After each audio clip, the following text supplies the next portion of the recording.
Can you recap me on what happened in the fall of 2003? Well, back in 2003 was the year we bought our first home. And it was off of 35th Street, off of Skyland Boulevard. And we bought the home, and we had just closed on the home, received the keys, and we called everyone over to do a walkthrough in the home. We did our walkthrough, and as we stood in the front yard admiring our closing sold sign, my sister-in-law began to tell me that she heard earlier in the week that a woman was found dead in a house in this neighborhood. And so I looked back at the house, and this chill came over me, and I realized this was the house.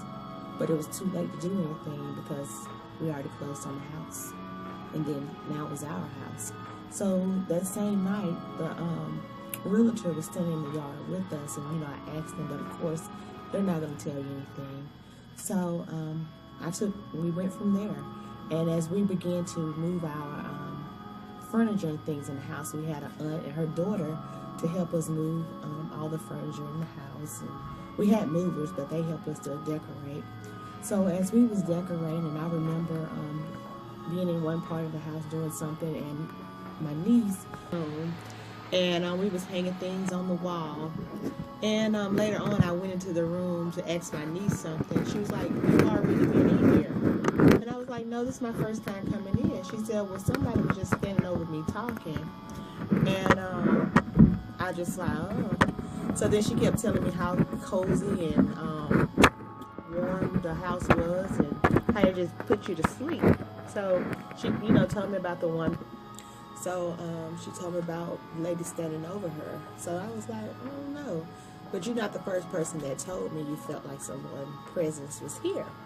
So later on, we laughed that off. So later on through the year, a couple of months down the road, I had my second son. And every night when I got ready to, when he wakes up in the middle of the night, he would wake up and want me to, time to change him and everything. I would smell dead flowers and roses and things like that. And I was like, what is... So I started smelling dead roses and flowers, and I didn't really think of it till later on. One day I was cleaning up in the kitchen, and I found a picture on the floor of this woman that I'd never seen before. So I looked at the picture, I picked it up off the floor, and I was like, I wonder who this lady is. So me asking that question, about 3 days later, my neighbor that lived next door to me came and knocked on my door, and he began to tell me about the woman. Her name was Joyce, that they found in the house, and he told me about her story, and basically she grieved herself to death. She had a son. I don't know if you heard of this also, but she had a son that was killed on that same street, 35th Street. One year he was riding his bike with his grandmother, and he was killed. So basically she grieved herself to death because her husband worked, he was an electrician or something, drove trucks, and he constantly was on the road, so she really didn't have anybody to talk to. So after she lost her son, that what made her come to my house and visit my sons. So like I said, I was smelling these roses and flowers and things, and as I kept smelling these flowers, earlier that Sunday morning, my pastor preached a message about talking to spirits. And he was like, don't talk to the spirits because that makes them linger. So I was like, well, if she keeps coming, I'm going to have to talk to her. So when I found out what her name was, it was Joyce. And so when I smelled those flowers again, I told her, I said, Joyce, these are my babies, but you're welcome to, visit them to make sure they're okay. But, as long as you don't try to harm them or anything like that. So one night she appeared again. And I was holding my baby at the time, feeding him his bottle, and I smelled her presence. So I just, held the baby and just let her, guess she looked at him, I don't know. But after that, later on, her spirit disappeared. And I never experienced her again, but later on, because the house that we ended up purchasing was a rental property. So several people and families have lived in that house before.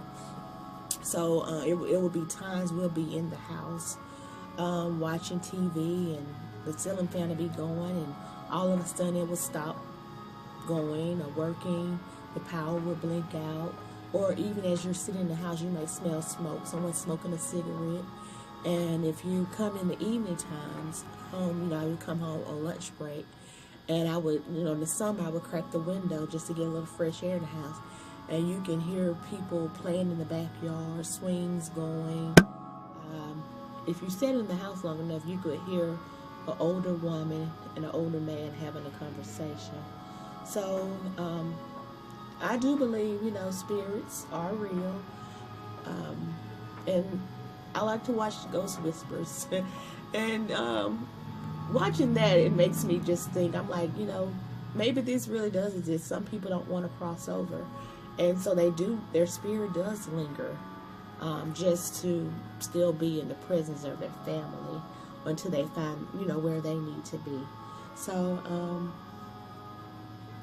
would you say that she worried you or scared you by any chance?